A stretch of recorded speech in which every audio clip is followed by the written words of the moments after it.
di malam hanya itu jam 9 malam aja sudah mulai banyak bolak-balik berkeseliweran yang namanya gaib, kiriman santet kali 2 kali berupa burung gagak. Setiap jam ganjil itu datang jam 9, jam 11, jam 1, puncaknya jam 3 malam menjelang subuh itu puncaknya.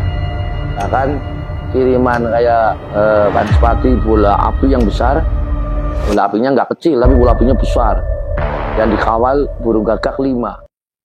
Assalamualaikum warahmatullahi wabarakatuh. Salam Rahayu. Kembali lagi di SMN Pantura Podcast bersama saya Robi Panca dalam segmen Ngromi Ahmad Deni.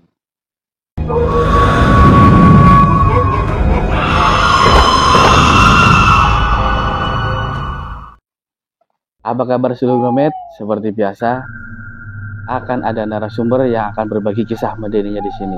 Namun, sebelum narasumber kita berbagi kisah medeninya di sini, jangan lupa untuk like, comment, share, dan subscribe. Tidak lupa juga, saya ingin mengingatkan, kalau kita bercerita, mendengar, atau membaca kisah-kisah medeni, mereka akan tertarik dan ikut bersama kita. Di episode kali ini, narasumber kita akan berbagi kisah tentang lika-liku Pilkades. Oke, seperti apa kisahnya? Langsung saja kita sapa narasumber kita kali ini, Ustadz Imam Rofi. Pak Ustadz, apa kabar Pak? Alhamdulillah, kabar baik, sehat walafiat. Ya, ini yang berarti ini udah pernah ya Pak, ini yang kedua ya Pak. Ini ada kisah menarik apa Pak terkait Pilkades? Ini yang ramai ini Pak. Pilkades, kalau tentang Pilkades, memang itu sangat ramai di dunia wilayah kabupaten. Kalau di kota itu kan adanya kelurahan, pengangkatan dari pemerintah. Di kabupaten itu kepala desa itu dipilih oleh warga. Jadi sehingga calon-calon kades itu banyak minta dukungan dari masyarakat, simpatisan, dan juga ada ya mayoritas, bukan hanya beberapa calon aja. Kayaknya mayoritas itu pasti paling tidak minta dukungan dari para ahli spiritual, baik dari ulama, dari kiai, dari ustadz, atau ada bahkan yang pakai dukun juga ada. Itu berbagai macam keyakinan mereka masing-masing. Ya, ramai apa itu? Ada kisah menarik di terkait Pilkades ini. Pengalaman dari Pak Ustadz Imam Rofi ini, ada pengalaman apa Pak? Ini di daerah mana Pak? Dulu saya juga pernah, waktu dulu dengan sekarang kan beda. Iya. Kalau sekarang kan Pilkades itu serentak bersamaan. Jadi Pilkadesnya harinya mungkin di Kabupaten Tegal besok hari Rabu ya. Tanggal 11. Tanggal 11. Iya. Tapi kalau dulu itu gantian. Setiap hari bisa ada Pilkades gantian. Jadi para pemain pendukung di belakang layar, kesuksesannya Kades itu dari kadang dari para ahli spiritual bisa membackingi 1, 2, atau 3, bahkan bisa 6 calon lurah bisa. Itu karena waktunya berbeda, tidak bersamaan. Tapi kalau untuk tahun ini nggak mungkin. Ini kabarnya Pak Ustadz ini ada kisah menarik yang dari daerah Subang itu Pak. Oh Subang, iya. Kisahnya seperti apa Pak? Dulu itu pada tahun 2006. 2006. Itu dulu udah lama. Waktu itu di Jawa Barat, wilayah Subang. Tapi saya tidak sebut nama desanya ya. Nah, di Subang itu dulu saya pernah tanpa sengaja, yang namanya para ahli spiritual itu sudah tahu. Dia itu cari ibaratnya cari orang pintar, lari ke Cirebon, wilayah Cirebon. Ternyata di Cirebon itu orangnya pasrah, suruh ziarah ke makam Mbah Panggung. Ini berarti dari calon peserta Pilkades ini, calon kadesnya itu menemui ahli spiritual yang di daerah Cirebon. Cirebon. Iya. Terus orang Cirebon tersebut, guru spiritual yang di Cirebon itu mengarahkan untuk ke Tegal. Ziarah ke makamnya Mbah Panggung yang di kota Tegal. Tapi yang bikin anehnya, nanti ziarah ke makam Mbah Panggung tapi diantar sama Kiai Imam Rafi'i Adiwerna. Seperti itu. Ya cari-cari Imam Rafi'i di Adiwerna cuma saya kebetulan. Waktu itu saya masih muda banget. Kurang lebih usia 29 lah. Masih muda banget lah. Belum banyak pengalaman jam terbang di masalah pertarungan di Pilkades. Habis sudah pernah tapi cuma berapa kali, belum kenyang. Tapi alhamdulillah saya diminta untuk mengantar ziarah, ya saya mau. Setelah dia antar ziarah di makam Mbah Panggung, terus saya pulang, terus saya dipaksa untuk pergi ke Subang untuk ibaratnya cara orang Tegal jangkungi lah. Jangkungi, iya. Untuk menunggu min 3 hari, itu kurang 3 hari sampai pelaksanaan pencoblosan. Itu yang pengalaman yang paling mengesankan dan tidak terlupakan seumur hidup ya. Saya masih terkenang. Ternyata memang yang namanya Pilkades di kawasan Jawa Barat itu lebih ekstrim daripada wilayah-wilayah Jawa Tengah ya. Lebih ekstrim. Memang yang terkenalnya ibaratnya santet ya, itu nyata ya. Yang namanya mata koyor aja bisa melihat, telinga biasa bisa mendengar. Itu detik-detik di malam ibaratnya malam ya, malam penentuan lah untuk pencoblosan nanti paginya, malam terakhir, istilah nanti malam. Nanti malam kalau di Kabupaten Tegal itu nanti malam. Malam ini, malam Rebo. Nah itu waktu di malam hanya itu jam 9 malam aja sudah mulai banyak bolak-balik berseliweran ya, seliwer bolak-balik yang namanya gaib, kiriman santet kali 2 kali berupa burung gagak mak gitu. Terus usir pergi. Setiap jam ganjil itu datang jam 9, jam 11, jam 1, puncaknya jam 3 malam menjelang subuh, itu puncak-puncaknya. Bahkan kiriman kayak Banaspati, bola api yang besar, bola apinya nggak kecil tapi bola apinya besar, dan dikawal burung gagak 5 itu mau menyerang. Alhamdulillah dengan barokahnya aurut salawat dan juga tawasulan sama para leluhur saya dan juga leluhur pendiri Tegal, alhamdulillah saya selamat di sana. Tapi mengalami saya itu mau tenaga kehabisan menahan serangan itu sampai lemes, akhirnya lemes dan hawa panas. Terus saya mandi di kolam aja, mau mandi aja saya sampai nggak kuat, berdiri aja udah lemes, nggak punya tenaga. Tapi dengan keyakinan saya, semangat saya, waktu itu saya masih muda, semangatnya masih tinggi. Ibarat orang Tegal, masa aku pan matiin jagat yang wong. Saya berusaha, saya jangan sampai mati di jagatnya orang lain, jangan sampai mati di Jawa Barat. Nah, alhamdulillah pertolongannya Allah Ta'ala. Terus saya selesaikan aurut. Sebenarnya dari sore saya baca sholawat nariyah, di tengah-tengah berhenti karena ada serangan-serangan, baca doa-doa yang lain.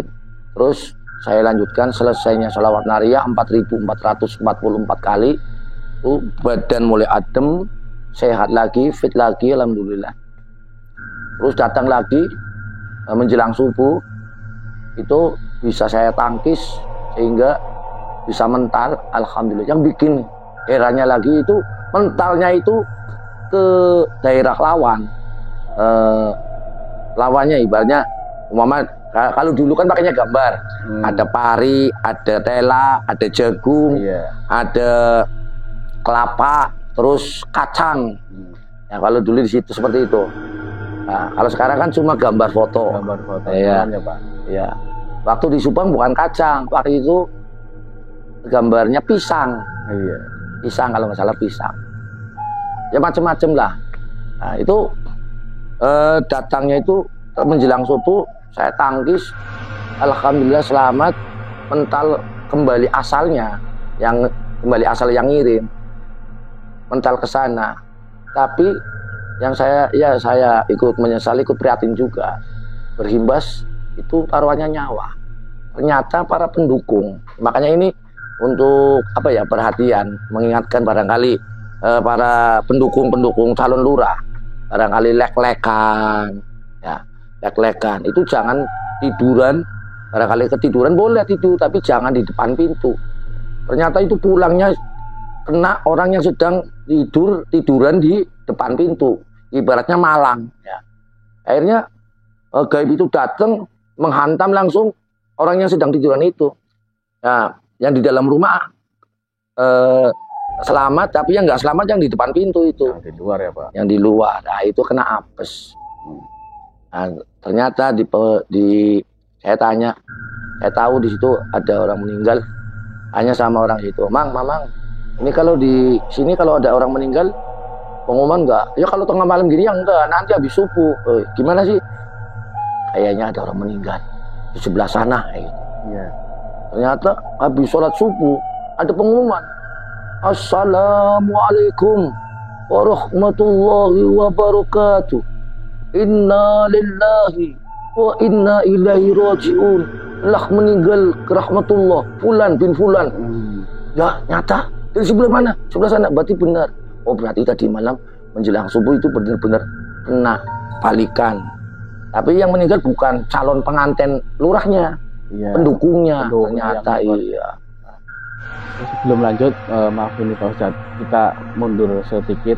Itu kan katanya jenengan itu dari ziarah ke makam Mbah Panggung Tegal, langsung berangkat ke Cirebon. Itu berangkat ke Cirebon itu pas H-1 pencoblosan atau H-3? H-3. Berarti jenengan di sana 3 hari. 3 hari.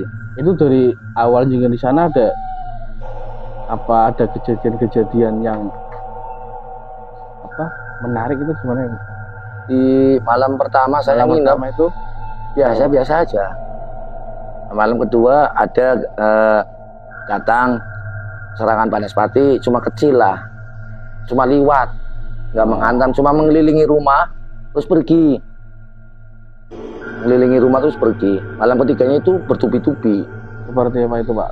Serangan di malam kedua itu dahsyat ya Pak? Seperti apa Pak Ustadz? Itu burung gagak, rombongan burung gagak nggak cuma satu, tapi rombongan. Dari awal 1, terus 3, sampai malam puncaknya itu rombongan 5 ekor burung gagak itu datang dengan Banaspati yang dikawal sama burung gagak itu menyerang. Itu wujud yang kelihatan itu. Kelihatan. Rombongan di belakangnya banyak, tapi yang kelihatan yang paling depan itu yang melihat, ada orang lain yang melihat nggak Pak Ustadz? Apa cuman jenengan yang lihat? Orang yang melek saat itu banyak yang lihat. Mendengar suara burung gagak, dengar semua. Lihat bola api, lihat semua. Saya juga kadang heran, kenapa maksudnya biasanya ke hal gaib cuma diperlihatkan orang-orang tertentu saja. Ya. Tapi di Jawa Barat luar biasa. Sampai kemenungsan istilahnya. Orang biasa saja bisa melihat. Manusia biasa bisa melihat semuanya. Itu bisa mewujud ke alam dunia. Itu hebatnya santet-santetnya Jawa Barat. Memang keras, ekstrim lah. Itu pas mungkin istilahnya ritual. Pas jenengan ritual di sana itu apa ada persyaratan yang harus dipenuhi, seperti misalnya kembang, kopi pahit, apa itu ada nggak Pak? Enggak, saya cuma minta ya ngikuti aja dari adatnya orang sana, seperti kopi, nyandingi kopi pahit untuk adatnya lingkungan sana saya ikutin, nggak masalah. Tapi saya nggak minta. Kalau dari jenengan sendiri nggak minta, tapi saya cuma minta buah 7 rupa. Jadi yang penting buah-buahan 7 macam. Itu memang keyakinan saya dan ijazah dari guru saya itu diawali manakib dulu, Yasin manakib itu disediakan 7 buah, 7 macam buah. Apa aja itu Pak? Ya pokoknya 7 macam, apa anggur, apa kelengkeng, apa jeruk, apa pepaya, apa jambu, apa pisang, yang penting 7 macam. 7 macam buah.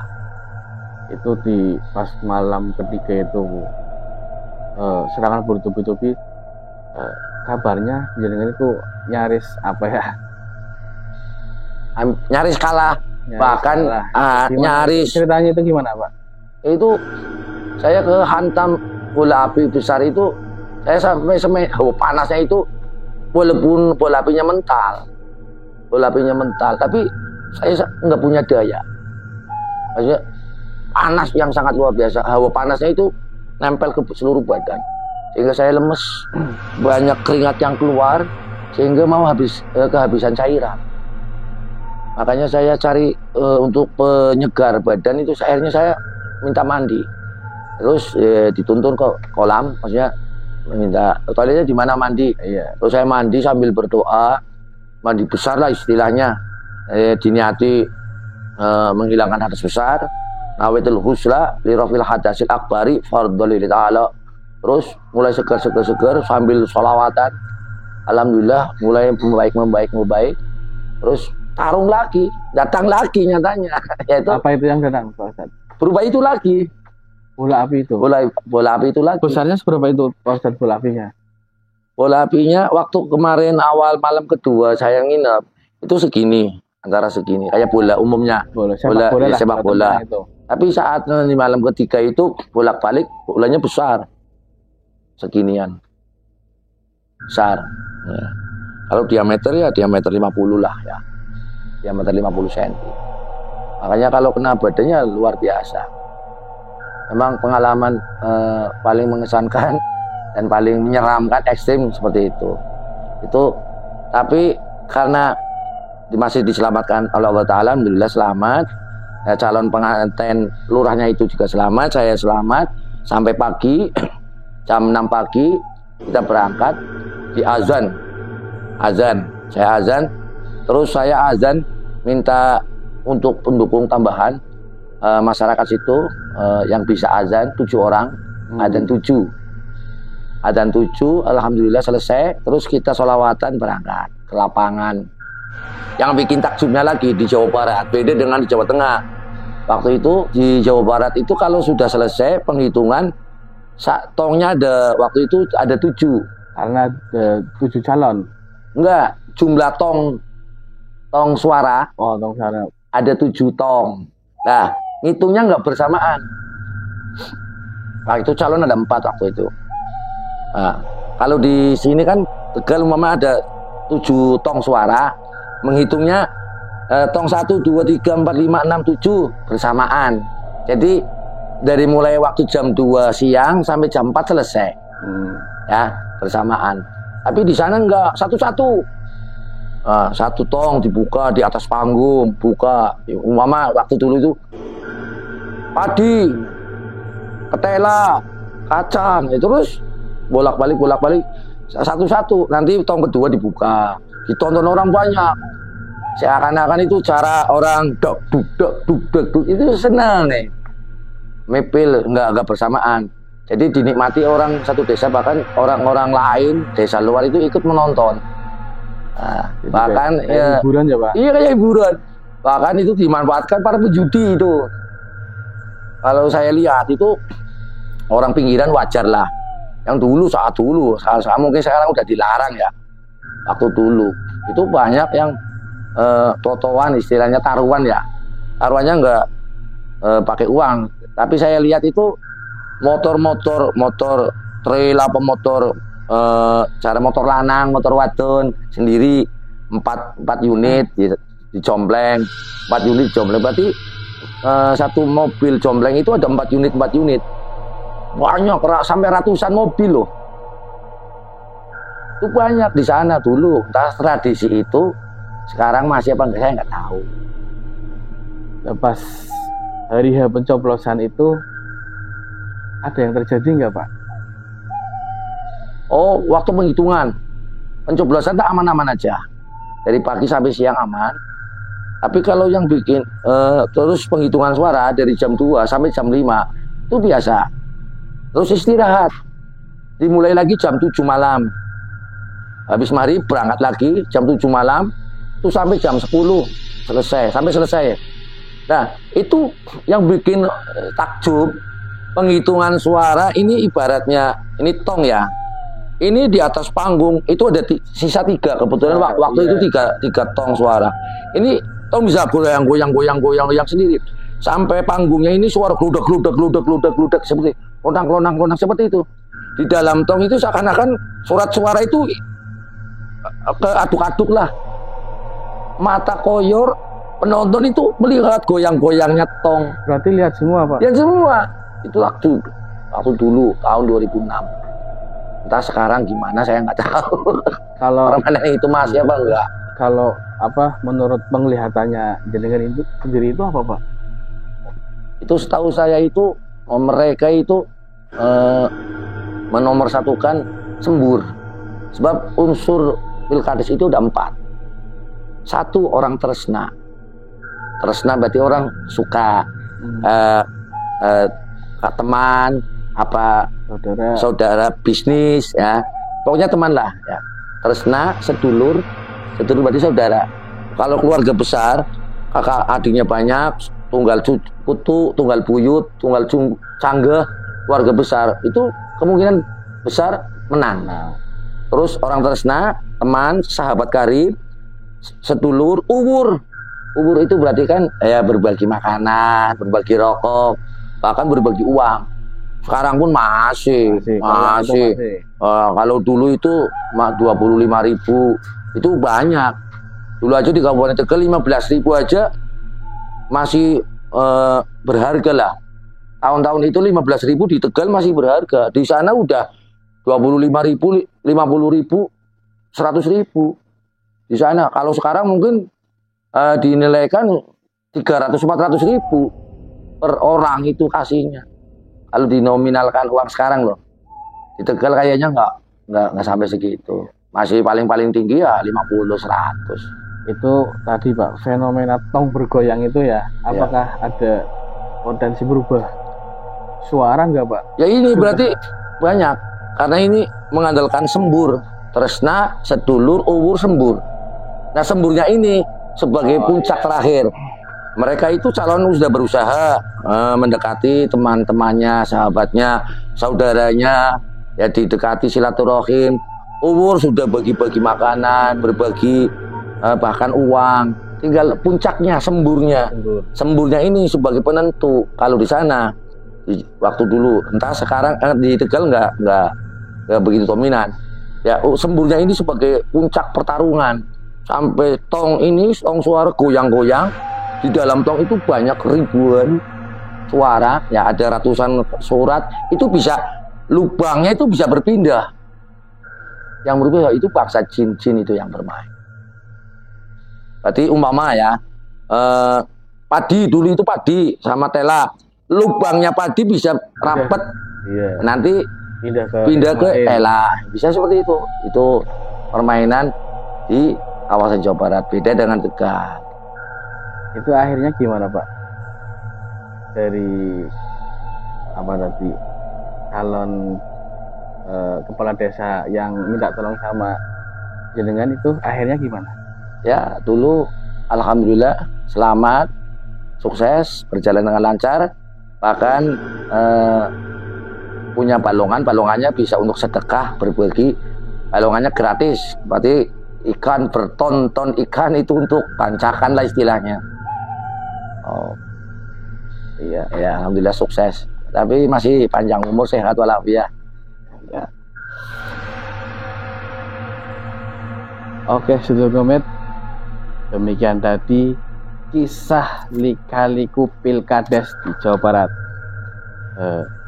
Sampai berjumpa lagi di episode lika-liku Pilkades selanjutnya. Demikian Gromet kali ini, kami pamit undur diri. Wassalamualaikum warahmatullahi wabarakatuh. Salam Rahayu.